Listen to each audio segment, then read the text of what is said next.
So we get to the 18th dynasty and its important rulers. During the reign of a pharaoh by the name of Thutmose II, sometime around 1500, a crisis arose in the nobility, in the royal family of Egypt. There were some who said, now that we've gotten rid of the foreign rulers, we've gotten rid of them, let's get back to our old traditions and reestablish Egypt as it was. Well, others were saying, well, you can't quite do that. You know, things have changed. You know, we lived as if the world was outside and didn't exist as far as we were concerned. And by the way, the isolation of Egypt created many things which were peculiarly Egyptian. One of them being that in Egypt, the idea developed that the Pharaoh is God. And he is called that. He is called the divine Pharaoh. He is Amun-Ra. Amun-Ra is the god of the sun, Amun, and he is embodied in the physical reality of the Pharaoh.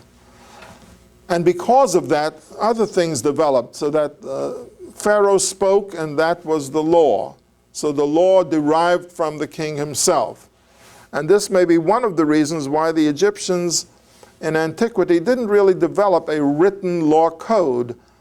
Somehow the idea was, well, why should we do that?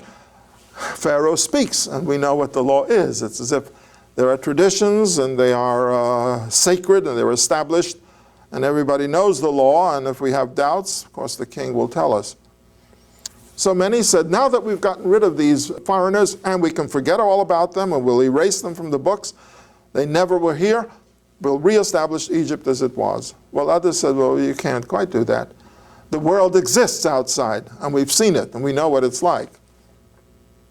Therefore, there's no reason why we should stay here and leave the rest of them alone. Now that we've driven them out of Egypt, let's go after them.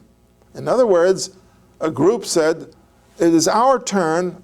We have to go out and conquer this world that had invaded us. We know who they are. We know where they are. We can conquer the world.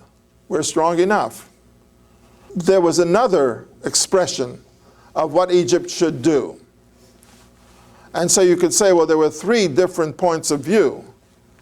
The view that Egypt should restore itself and return to its old ways and be isolated from the rest of the world, that was pushed aside. Now we have two aggressive forces, but one of them says, we have to conquer, go out and conquer. Another says, wait a minute, we don't have to do that. You know what we should do?